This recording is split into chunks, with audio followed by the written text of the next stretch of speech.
हाँ तो बच्चों, आप लोग कैसे हो? आप लोगों को कल विस्थापन अभिक्रिया पढ़ाया गया था, बताया गया था। आज हम पढ़ेंगे द्विविस्थापन या उभय अपघटन अभिक्रिया। यदि आप देखें द्विविस्थापन तो ये दो पार्ट में टूट जाएगा, द्वि और विस्थापन। अभिक्रिया को आप लोग जानते हो, रिएक्टेंट से प्रोडक्ट। ये जो द्विविस्थापन है, इसको अगर तोड़ने की कोशिश करेंगे तो दो पार्ट में टूट जाएगा। एक आपका होगा द्वि, दूसरा होगा विस्थापन। हम अगर द्वि की बात करें, द्वि का मतलब होता है दोनों या दो। दो या दोनों का अर्थ यहां पे है, कोई भी यौगिक है तो उसमें दो आयन होते हैं। तो यहां पे इन दो का मतलब है आयनों से मतलब है, आयनों या मूलक। विस्थापन का मतलब होता है हटा देना, हटा देना, अर्थात दोनों आयनों को हटा देना। इट मीन्स अदला बदली। इसका मतलब हुआ अदला बदली, जिसको आप विनिमय कहते हो। क्या कहते हैं? विनिमय। अर्थात जिस अभिक्रिया में यौगिक के दोनों मूलकों के आयनों के अदला बदली से नए पदार्थ का निर्माण होता है, उसी को आप विस्थापन या उभय अपघटन अभिक्रिया कहते हैं। एक एग्जांपल ले लेते हैं हम। सोडियम सल्फेट Na2SO4, इसमें मिला देते हैं बेरियम क्लोराइड BaCl2। देन क्या बनता है? इसको तो पता लगा, Na2SO4 जब फूटेगा तो ये आपका देगा Na+ सोडियम आयन और आपका दे देगा सल्फेट आयन। बेरियम क्लोराइड जब फूटेगा तो ये दे देगा बेरियम आयन और क्लोराइड आयन। अब यहाँ पे आयनों की अदला बदली होनी है, तो इसका बेरियम धनायन इसके सल्फेट से मिल जाएगा और ये सोडियम का धनायन इसके क्लोराइड से मिल जाएगा। देन बेरियम सल्फेट क्या बन जाएगा? Barium sulphate. और ये दोनों आपस में क्रिया करके क्या देंगे? Sodium chloride. इस तरह से आपका बेरियम सल्फेट और सोडियम क्लोराइड बन जाएगा। अब इसको बैलेंस कर दीजिए। यहां पे दो सोडियम दिखाई दे रहा है, यहां पे दो सोडियम ले लीजिए, ऑलरेडी अब बैलेंस हो गया। अगर आप दूसरा एग्जांपल लेना चाहते हैं तो ले सकते हैं। लेड नाइट्रेट,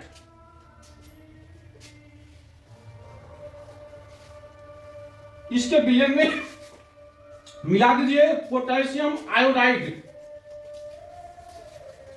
तो अगर इसके हम आयनों को तोड़ते हैं तो मेरा बन जाएगा लेड आयन नाइट्रेट आयन।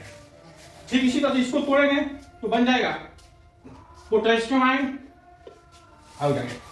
अब यहाँ पे आयनों की अदला बदली करनी है, तो इसका लेड का पॉजिटिव इसके निगेटिव से मिल जाएगा और इसका पॉजिटिव इसके निगेटिव से मिल जाएगा।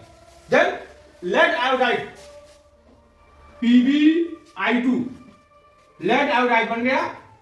और क्या बन जाएगा? पोटेशियम नाइट्रेट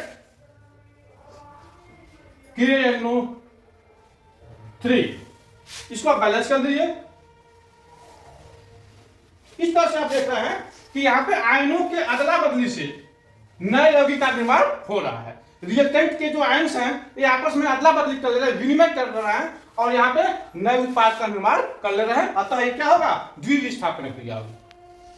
हाँ बच्चों, यूपी बोर्ड में 2023 में ये क्वेश्चन पूछा गया था।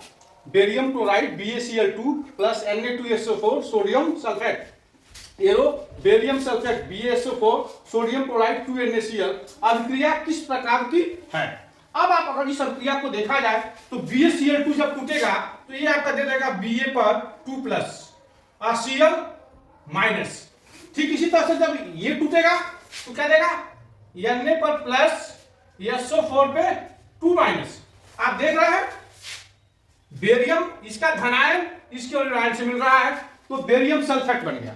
सिमिलरली इसका धनायन इसके ऋणायन से मिल रहा है तो क्या बन गया? NaCl बन गया। अर्थात यहाँ पे आयनों की अदला बदली हो रही है और जब आयनों के अदला बदली से नए उत्पाद का निर्माण होता है तो इसी को आप बोलते हो द्विविस्थापन क्रिया। मतलब कौन सा सही है? सेकंड, द्विविस्थापन क्रिया। अब बच्चों आपके सामने ये जो आपका है 2023 में यह भी क्वेश्चन पूछा गया था यूपी बोर्ड में। क्वेश्चन क्या है? जिन अभिक्रियाओं में आयनों के विनिमय से नए यौगिक बनते हैं उन्हें कहा जाता है। यहां पे देखेंगे आयनों के विनिमय।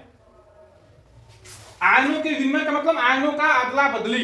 तो जब आयनों के अदला बदली से जो अभिक्रिया नए पदार्थ बनती है या जिस अभिक्रिया में आयनों की अदला बदली होती है इसको बोलते हैं द्विविस्थापन अभिक्रिया। क्या बोलते हैं? द्विविस्थापन अभिक्रिया। अब ऑप्शन को देखेंगे तो प्रतिस्थापन, कहीं इसमें द्विविस्थापन है? कहीं नहीं है। लेकिन और समस्या खड़ी हो गई। इसी अभिक्रिया को उभय अपघटन अभिक्रिया भी बोला जाता है। तो द्विविस्थापन नहीं है तो उभय अपघटन है, जो कि द्विविस्थापन अभिक्रिया होती है। अर्थात कौन सा सही हुआ? उभय अपघटन।